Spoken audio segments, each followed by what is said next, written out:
வணக்கம்ண்ணே. வணக்கம். இப்ப சமீபத்துல தாவேகா ஆட்சி அமைச்சு 70 நாளுக்கு மேல ஆயிடுச்சு. நீங்க அத பத்தி என்ன கருத்து உங்களோடது? 70 நாளுக்கு மேல ஆன இந்த தாவேகா அரசு, ஆட்சி மாற்றம், அரசியல் மாற்றம், முழுவதுமாக ஒரு மாற்று அரசியலை முன்னிறுத்தி தான் தமிழகத்தை ஆட்சி செய்யும் தாவேகா அப்படின்னு சொல்லிட்டு ஆட்சிக்கு வந்தாங்க.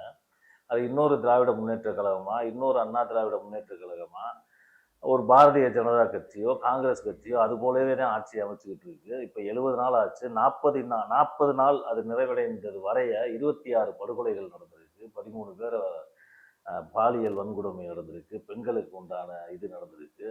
வெட்டு, குத்து, கொலைன்னு சட்ட ஒழுங்கு முழுவதுமா சீர்கெட்டு கிடக்கிற ஒரு ஆட்சியாளர்களை தான் இதை பார்க்குறேன். அனுபவம் இல்லை. அனுபவம்ன்றது பழக பழக, படிக்க படிக்க, தெரிந்து கொள்ள தெரிந்து கொள்ள அனுபவங்கள் வரும். ஆனால் எதை மேலேயுமே நாட்டம் கொள்ளாது நடிப்பு மட்டுமே ஒரு நாட்டமாக வச்சிருக்கிற இந்த முதலமைச்சரை பார்க்கும் பொழுது, வெளி மாநிலத்திலிருந்து நம்மளை தொடர்பு கொள்கிற நண்பர்கள்லாம் ரொம்ப அவமானமாக தான் அதை நம்ம பார்க்குறோம். ஏன்னா இந்த சட்டமன்றத்திற்குன்னு ஒரு மாண்பு இருக்குது. அந்த சட்டமன்றத்துக்கு உடைய மாண்பு ஏன் அப்படி சொல்கிறேன்னா, நம்மளுடைய எதிர்கொள்கையை கொண்டவர்களாக இருந்தாலும் அண்ணா போன்ற மூதறிஞர்கள், கலைஞர், இன்னைக்கு ஆசியாவிலேயே ஒரு பெரிய இரும்பு பெண்மணி என்று சொல்லக்கூடிய ஜெயலலிதா, எம்ஜிஆர், கக்கன், காமராஜன், முக்கியாத்தேவர் இவர்கள் அனைவருமே உலாவிய அந்த சட்டமன்றம் இன்னும் அவர்களுடைய மூச்சுக்காற்று அங்கே இருப்பதாக தான் நாங்கள் எமோஷனலாக பார்க்குறோம்.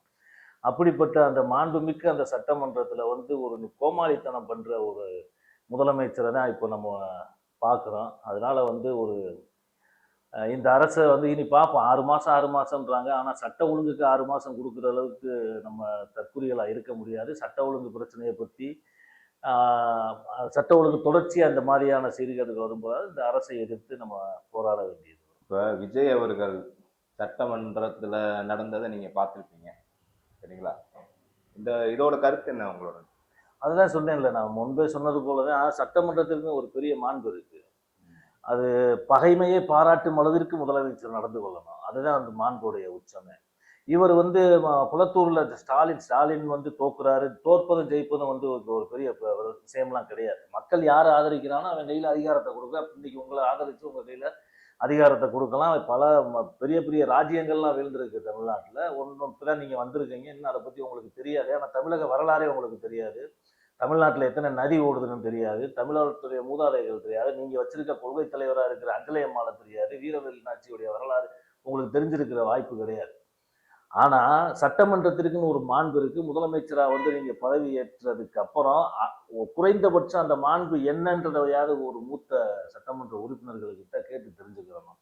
குளத்தூர் ஆடி போயிருக்கு அப்படின்னா அப்பாவை காணான்றது, கழுத்துக்கிட்ட இப்படி ஒரு மாதிரியான செய்கைப்படுறது, இதெல்லாம் என்ன, யாருக்கிட்ட படிச்சீங்க நீங்க அப்படின்னு எங்களை போன்றவர்கள் கேட்குறது. நான் அரசியல் பயின்றவன், முன்னாள் படை வீரன், இராணுவத்தில் இருந்திருக்கேன். சமூக ஒழுக்கம், குடும்ப ஒழுக்கம், பொது ஒழுக்கம், இது எல்லாத்தையுமே நாங்கள் அறிந்தவர்கள். எங்களை போன்றவர்கள் உங்களை சட்டமன்றத்தில் அப்படி பார்க்கும் பொழுது மனவேதனை அளிக்குது. இப்படிப்பட்ட ஒரு முதல்வரையா இந்த மக்கள் தேர்ந்தெடுத்திருக்காங்கன்னு எங்களுக்கு நாளை வைக்கப்பட்டிருக்கிறோம். இப்ப தமிழகத்துல இப்ப எங்கேயுமே நடக்காத ஒரு விஷயம், குதிரை பேரம். இந்த மாதிரி விஷயங்களும் நடக்குது. இது ஒரு பக்கம் இருக்கட்டும். நான் தமிழர் கட்சியை பத்தி இன்ன வரைக்கும் எந்த இதுவுமே பேசல. அதோட கருத்து என்ன? மக்களுக்கு எல்லாமே பட்டவர்த்தமா தெரியுது. 107 பேரை வச்சுக்கிட்டு 107 பேர் வெற்றி பெற்றாங்க. அவர்களுடைய ஆட்சிக்கு காங்கிரஸ் கொடுத்துச்சு. அதே இது தீய சக்திகளாக இருந்த திராவிட முன்னேற்ற கழகத்தினுடைய கூட்டணிகளாக அங்கமாக இருந்த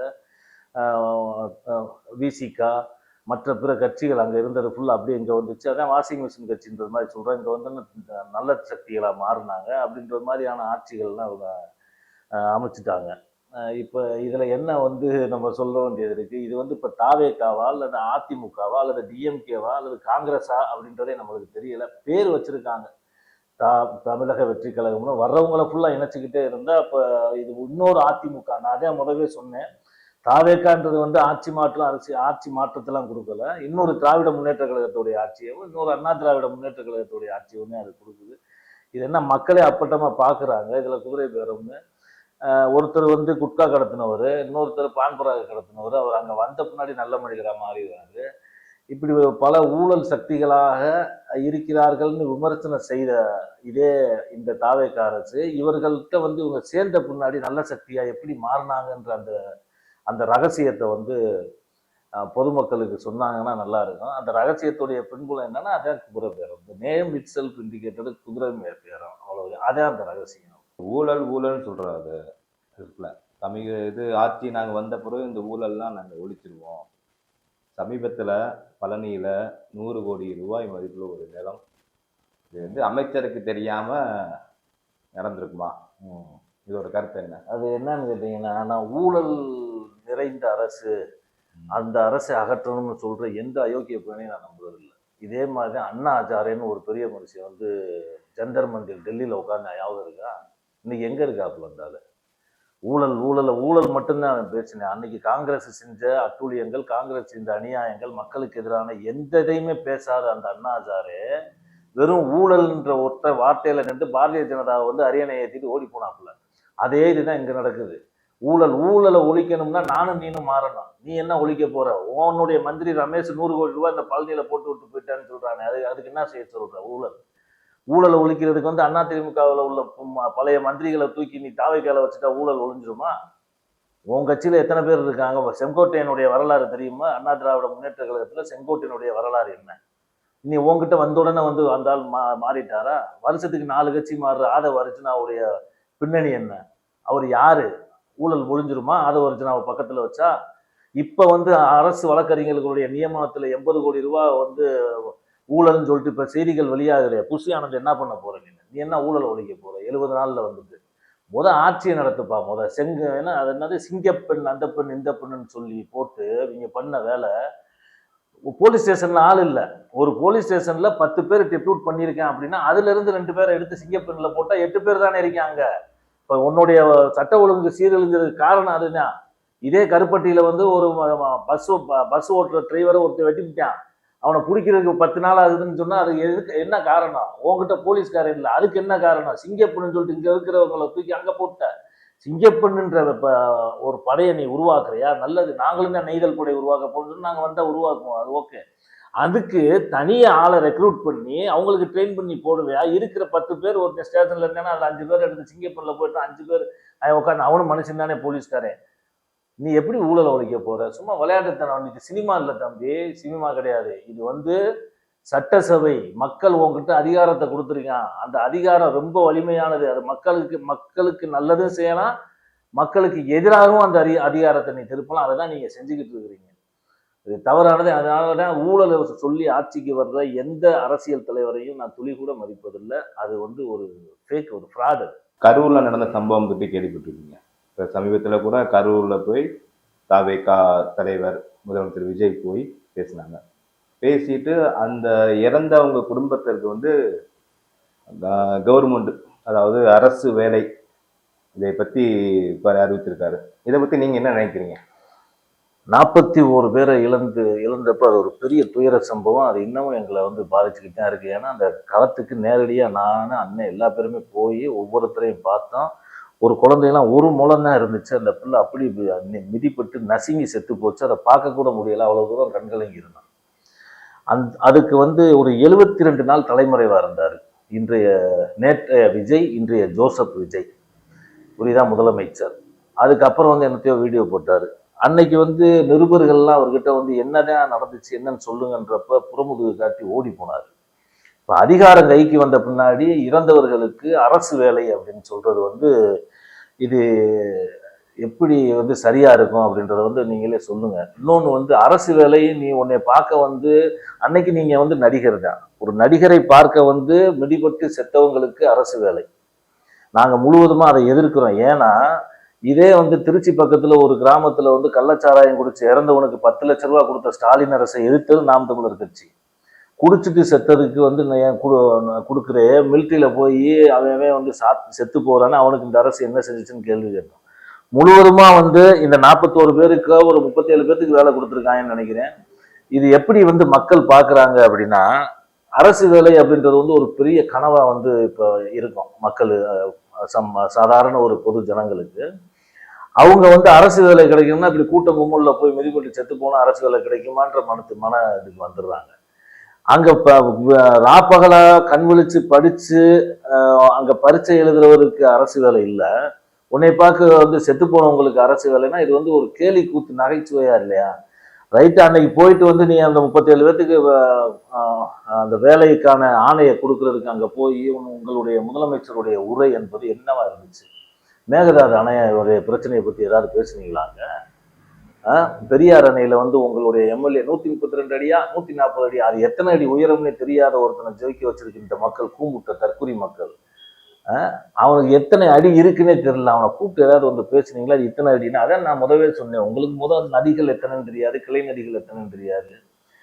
என்ன செய்யறது? அதாவது தமிழகத்தினுடைய தலை எழுத்து அப்படிதான் பார்க்குறோம். ஒரு பெரிய தன்மான இழப்பா இருக்கு இப்படிப்பட்ட ஒரு முதலமைச்சரை கொண்டு வந்து நம்ம உட்கார வச்சிருக்கோம். கரூர்ல அவர் பேசினது வந்து அதுவும் வந்து ஒரு மரியாதை கட்டைய பேச்சு. ஒரு முதலமைச்சருக்கான சொல் ஆடலே கிடையாது அது. அது என்னென்னமோ சொல்றாரு, அவர் வச்சு செஞ்சிருங்கன்றாரு, கொத்து புரோட்டா போட்டுருங்கன்றாரு. இதெல்லாம் என்ன ஒரு முதல்வருக்கான வார்த்தைகள்ன்றது தெரியல. எந்த டிக்ஷனரியில எந்த பல்கலைக்கழகத்துல படிச்சாருன்னு தெரியல. இந்த அரசுக்கு பேரிடர் வந்து நாம் தமிழர் கட்சி தான் வந்து ஒரு காரணம்னு பேச்சு வருது. அது வந்து எதுக்கு, என்ன காரணம்? அது எப்படிப்பட்ட காரணம்? அதாவது நாம் தமிழர் கட்சி வந்து இந்த மாதிரி கூட்டணிகளுக்குள்ள போகல, அதனால வந்து அவங்க வந்துட்டாங்க அப்படின்னு சொல்றீங்களா, இல்லை எப்படி சொல்றீங்க? அது வந்து தவறு. ஏன்னா சட்டமன்ற தேர்தல் அறிவிப்பதற்கு 2 வருடங்களுக்கு முன்பிலிருந்தே மக்களை போய் சந்தித்த ஒரு தலைவன் வந்து நாம் தமிழர் கட்சியினுடைய செந்தமிழன் சீமான். 3 மாசத்துக்கு முன்னாடியே 234 தொகுதிக்கும் 117 ஆண்கள் 117 பெண்களை வந்து திருச்சியில வந்து நாங்க அறிவிச்சாச்சு. உங்களுக்கு நான் என்ன செய்ய போறேன் அப்படின்றத வந்து காணொலி மூலமா நம்ம வந்து காட்டியிருக்கோம்.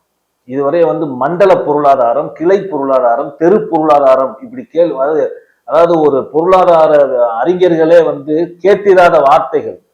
அந்த வார்த்தை, எளிய வார்த்தைகளை பயன்படுத்தி நீ எப்படி தற்சார்புல நீ முன்னேறுவ அப்படின்றத முதற்கொண்டு காணொலி போட்டு தெரு தெருவா போய் மக்களுக்கு சொன்ன ஒரு தலைவன் வந்து செந்தமிழன் சீமான். திராவிட முன்னேற்ற கழக அரசு இது செஞ்சிச்சு, அண்ணா திராவிட முன்னேற்ற கழக அரசு இது செஞ்சு, யாரையும் நாங்கள் குறை சொல்லல. நாம் தமிழர் கட்சி ஆட்சிக்கு வந்தால் என்ன செய்வோம், காவல்துறைக்கு என்ன செய்வோம், செவிலியருக்கு என்ன செய்வோம், விவசாயிகளுக்கு என்ன செய்வோம், எல்லாத்துக்கும் விவசாய வேலை கொடுப்போம். இது எல்லாத்தையும் வந்து மக்களுக்கு நாங்க சொல்லிக்கிட்டே இருக்கோம். மக்கள் நீ வந்து புரியாம ஏதோ ஒரு கூத்தாடி பயில ஓட்டு போட்டா அது உங்க தப்பா ஏன் தப்பா?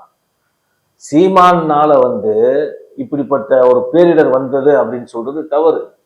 இது சீமானால வரல, திராவிட முன்னேற்ற கழகத்தினாலும் அண்ணா திராவிட முன்னேற்ற கழகத்தினாலும் தான் இந்த பேரிடர் வந்துச்சு. காரணம், இளைஞர்களையும் மாணவர்களையும் அரசியல் படுத்தாதது.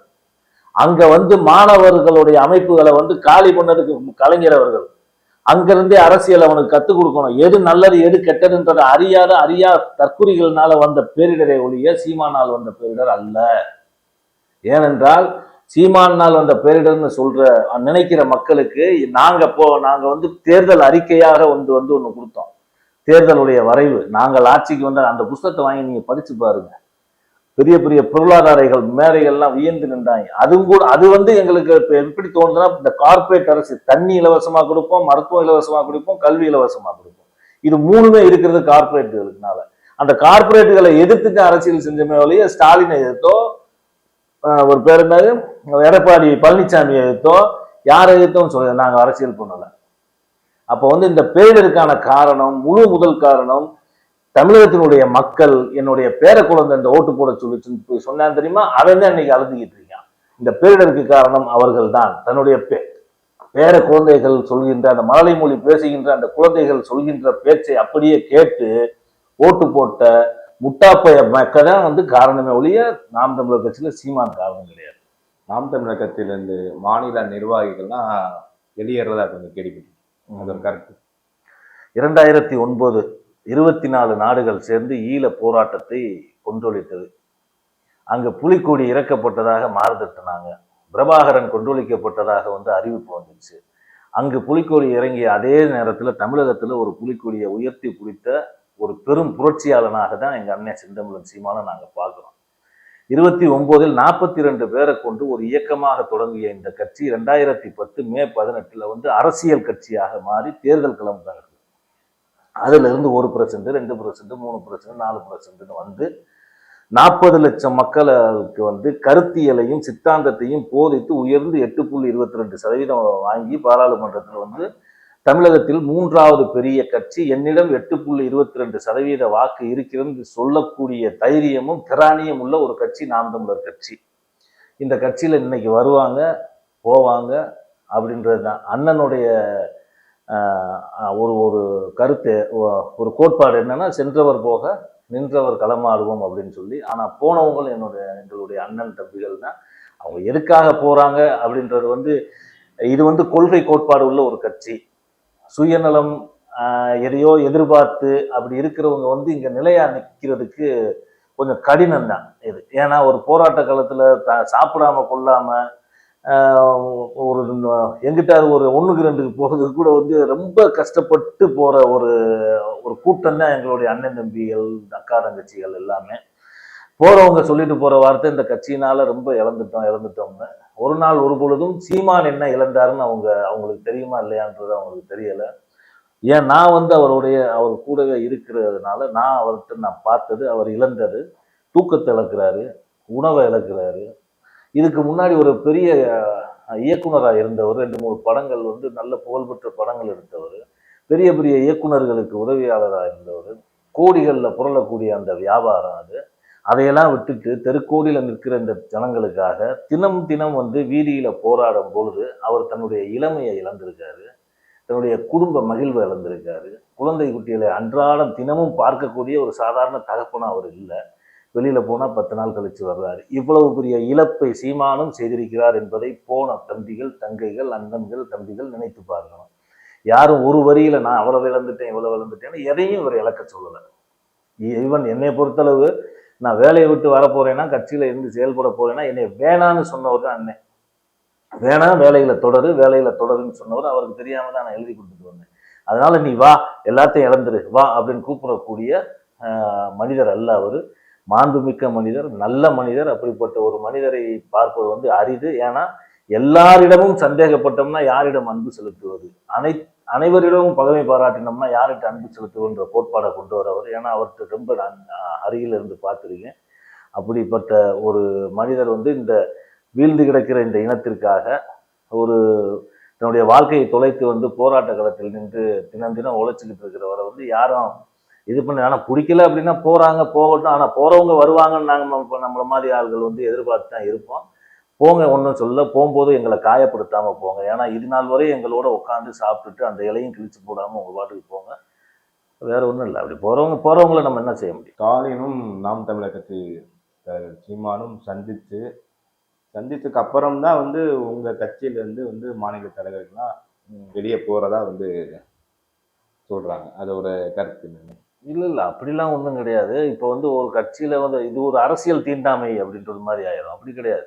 அவர் வந்து வேற ஒரு கொள்கை கொண்டு ஒரு கட்சி, ஒரு திராவிடத்தை பேசுற கட்சி, நம்ம தமிழ் தேசியத்தை பேசுற கட்சி, மேடையிலும் சரி பொது வெளியிலும் சரி மக்கள் மன்றத்திலையும் வந்து கடுமையான எதிர்ப்பை வந்து திராவிட கட்சிகளுக்கு கொடுக்கறது வந்து அண்ணன் செந்தமிழன் சீமான் தான். அதே மாதிரி அண்ணனுடைய தகப்பனார் ஐயா அப்பா செந்தமிழன் இறந்தப்போ வந்து முதல் முறை வந்து ஃபோன் பண்ணி அவர் வந்து தன்னுடைய ஆறுதலை தெரிவித்தார் ஐயா ஸ்டாலின் அவர்கள். அப்படி வந்து இப்போ இது தனி மனித மாண்பு அப்படின்றது வேற, தனி மனிதத்துடைய நட்பு அப்படின்றது வந்து வேற. அது இதை வந்து போட்டு குழப்பிக்கிட்டு போறவங்க வந்து அண்ணனை பத்தி சரியா தெரியாதவங்க தான் அப்படின்னு தான் சொல்லணும். ஏன்னா அது நான் தான் சொல்றேன்ல, விலகி போறவங்களே கடுமையான சொற்களா யாருமே பேசக்கூடாது அப்படின்னு சொல்லக்கூடிய ஒரு மனிதர் இவர். அவர் வந்து வர்றாரு, ஒரு ஸ்டாலின் ஐயா தான் வந்து இவரை கும்பிடுறாரு. கும்பிடும்போது திரும்பிட்டே போயிடுறதா எப்படி? அது வந்து இவருக்கும் அசிங்கம் அவருக்கும் அசிங்கம் இல்லையா? அது வந்து தவறு. அப்படி நினைச்சு போனாங்க அப்படின்னா அது தவறு. அப்படி நினைக்க கூடாது அப்படின்றதுதான் என்னுடைய வேண்டுதல். விஜய் வந்த பிறகு நாம் தமிழருக்குள்ள ஓட்டுகள் வந்து மிக குறைந்து விட்டது, அதானே? இல்லை, நம்ம வந்து சதவீதத்தினுடைய எண்ணிக்கைக்காக நிற்கிறவங்க கிடையாது, மக்களுடைய நம்பிக்கைக்காக நிற்கக்கூடியவர்கள் நாங்கள். நாம் தமிழர் கட்சி. இப்போ பின்னைய வரலாறு பின்னாடி பார்க்க போனோம் பார்த்தீங்கன்னா, திராவிட கட்சிகள் வந்து ஒரு சினிமா மாயை வச்சு ஆட்சியை பிடிச்சிச்சு. சினிமா கவர்ச்சி. அதே சினிமா கவர்ச்சி திராவிட முன்னேற்ற கழகத்தின் திராவிட கட்சிகளை இப்போ அழிச்சிருக்கு. இது ஒன்று. இது ரெண்டாவது வந்து நாங்கள் 1% 8.22% ஏறினவங்க இப்போ 4% வந்து குறைஞ்சது அப்படின்றது வந்து எங்களை ஒரு பொழுதும் வந்து அது தொய்வடைய வைக்காது. காரணம், 4ஆம் தேதி ரிசல்ட் வருது, எல்லாத்தையும் முடிச்சாச்சு. 5ஆம் தேதி என் தங்கச்சி அபிநயா திருப்பூர்ல கன்னட ஆர்ப்பாட்டத்தை தொடங்கிருச்சு. கன்னியாகுமரியில கனிம வளத்தை எதிர்த்து கண்டன ஆர்ப்பாட்டம். நாங்க வந்து மக்களுக்காக களத்துல தினம் நின்று போராடக்கூடிய ஒரு போராளி கட்சியை தவிர இந்த மக்களின் வாக்குக்காக வந்தவர்கள் அல்ல, இந்த நாட்டிற்காக நிற்கக்கூடிய இந்த கட்சி. இது வாக்கு சதவீதம் ஏறும் இறங்கும். பெரிய பெரிய ஜாம்பவான்னு சொல்லக்கூடிய திராவிட முன்னேற்ற கழகமும் வந்து அந்த எண்ணிக்கையில நீங்க சொல்ற அந்த சதவீதம், சோக்கால்டு சதவீதம் குறையதான் செஞ்சிருக்கு. இது வந்து நாம் தமிழர் கட்சிக்கு சிறிதளவும் தொய்வலை ஏற்படுத்தாது. மிக்க நன்றி சார். நன்றி தம்பி, நன்றி.